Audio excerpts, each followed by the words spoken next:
relativement nombreux pour le genre de thématique qui des fois...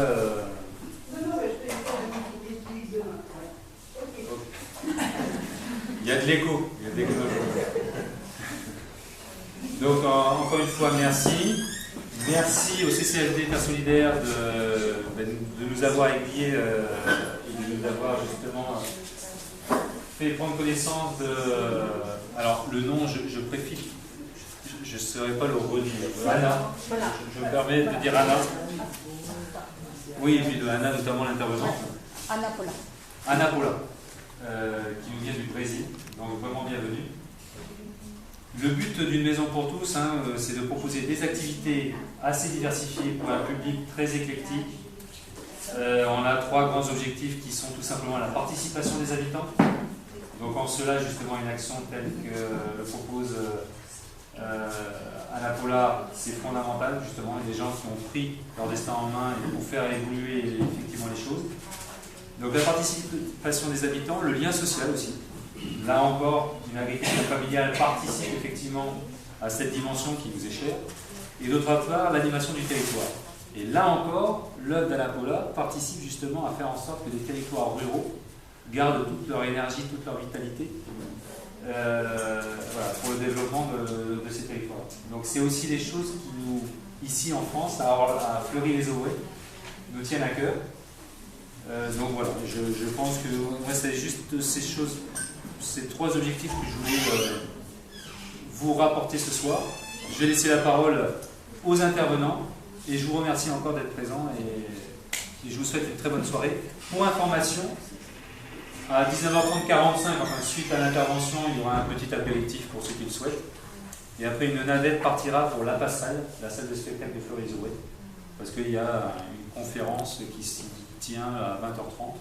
Donc il y aura certains habitants qui partiront aussi. Donc, voilà. Il reste encore une place pour ceux qui veulent, n'hésitez pas. Voilà, je vous remercie. C'est Comité catholique contre la faim et pour le développement. Terre solidaire, parce que c'est 2 mots qu'on a rajoutés récemment, parce que maintenant on ne peut pas parler de développement sans considérer que la terre nous nourrit, donc est solidaire par rapport à l'homme. Et c'est la première ONG de développement en France. Et son but, c'est le développement de tout homme et de tous les hommes.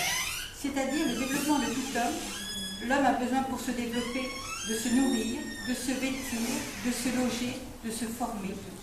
Et de tous les hommes, là, il y a la notion de partage, de défense des droits de l'homme, quel que soit son lieu de vie et sa religion. Donc le CCFD a pour but, c'est d'aider les personnes là-bas, c'est-à-dire les partenaires, qui sont mis en association ou en groupement, de les aider financièrement. Et ces partenaires-là, c'est eux qui font le projet. Ce n'est pas nous qui construisons le projet pour eux, c'est eux qui ont un projet défini et qui, le CCFD, vient les aider financièrement. Et notre but, c'est de mettre toujours ces partenaires en avant, en faisant parler d'eux, en les faisant venir en France pour qu'ils viennent témoigner, ou certaines personnes vont là-bas en immersion, les rencontrer directement sur le terrain. Et puis l'autre but du CCFD, c'est d'éduquer la population française, d'éduquer nous, pour savoir que le développement là-bas se fait aussi par l'information ici. On ne peut pas aider les gens là-bas s'il n'y a pas toute une éducation au développement qui se fait ici. Donc il y a plein de rencontres, une rencontre comme ce soir en fait partie. Il y a des plaidoyers comme sur la défiscalisation, sur plein de choses qui sont les paradis fiscaux, etc. Donc le CCFD, c'est tout ça. Alors vous avez des petits dépliants derrière qui vous en diront plus, parce que je ne veux pas non plus trop m'attarder sur le CCFD. L'important, c'est la venue de notre partenaire, Anna Paula, qui est une partenaire qui vient du Brésil et qui lutte pour elle, qui lutte avec son association, l'AFTA, pour aider les agriculteurs dans le milieu rural. C'est les agriculteurs, toute une agriculture familiale. Anna Paula, si je peux bien. Je te laisse la parole.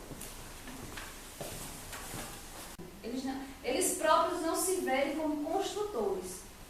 Muitas vezes as pessoas que têm condições de vida melhores, é o que a gente é o que eu passo na minha região, então sempre incentivo que o agricultor não sabe, que o agricultor não faz. Então, por que voltou? Porque está fazendo todo esse processo de desenvolvimento, faz o processo de discussão, faz o processo de discussão com os agricultores, na associação, mas também vai para um público mais amplo. Por exemplo, as reuniões que a gente sempre tem na SPTA, é momentos que a gente vai fazer discussões para saber como é que a gente vai fazer acontecer. Portanto, a gente sempre tem os agricultores e as agricultoras como motor que está fazendo a agricultura agroecológica acontecer na nossa região.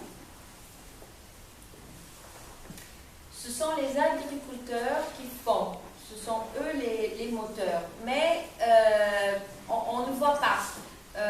Et parfois, eux-mêmes ne voient pas ce qu'ils font, car la société ou ceux qui sont un peu plus aisés, ils vont dire « Ah, les agriculteurs, ils savent pas faire, ils savent rien faire ».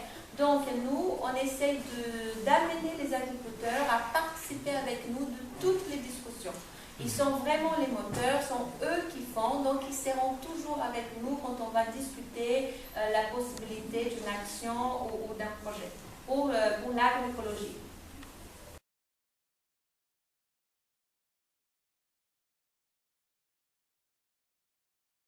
As nossas lutas contra as políticas de sementes de governo, hoje a gente tem esse resultado. Hoje a gente tem os bancos de sementes comunitárias, mas também temos os familiares com várias sementes de várias qualidades. Então, isso é uma política que a gente começou a discutir, que a gente hoje tem as nossas sementes dentro da nossa região, que a gente não precisa de semente de governo. A semente está vindo, alguns prefeitos, por exemplo, ainda aceitam porque vivem submisso, as famílias da nossa região têm uma conscientização que não se adapta à nossa região, então não pega. Ela fica estocada lá em prédios de prefeituras, porque hoje a gente tem sementes grandes, várias sementes da fava, do milho, do feijão, então a gente não tem necessidade de estar pegando sementes envenenadas que o governo acha que é uma obrigação dele de dar. Un grand impact, c'était les semences. Aujourd'hui, nous avons les banques de semences communautaires. Nous avons toutes les familles des agriculteurs qui ont leurs semences chez eux. Donc, et ça en plusieurs types. C'est vraiment très diversifié. Donc là, on n'est plus soumis à la politique du gouvernement. Aujourd'hui, il y a encore quelques maires qui doivent quelque chose au gouvernement et qui acceptent encore ces semences. Mais les familles, elles savent déjà, ce ne sont pas des semences adaptées, donc elles ne l'acceptent pas. Les semences restent stockées dans les locaux des mairies. Então, aqui termina de uma forma a semente e distribui com aqueles agricultores.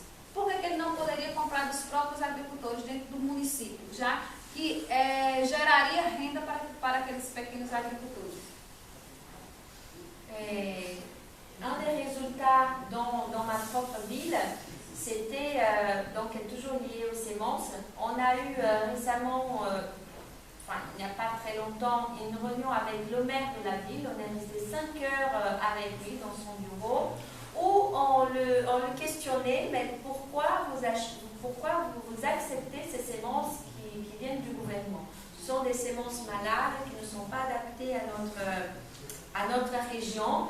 Et le public qui reçoit ces semences, c'est un public assisté par un programme qui s'appelle SAFRA. Et donc c'est un public en petit nombre. Et on l'a demandé, mais pourquoi vous n'achetez pas ces semences chez nous agriculteurs, parce que ça va enrichir aussi notre ville.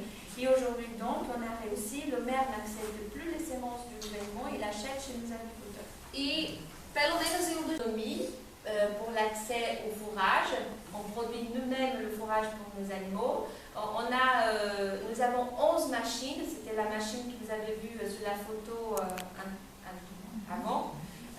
Donc, pourquoi on l'appelle itinérant? Parce qu'elle fait le tour des villes et dans chaque ville, elle fait le tour de ferme. Donc, chez nous, on se met avec les agriculteurs, on fait un calendrier et et là, on délimite voilà, quel jour chacun va recevoir la machine. Donc en 2014, on a eu 4000 tonnes de fourrage. Ça, c'est une réussite. Et pour 2015, nous avons une perspective de stocker plus, encore plus.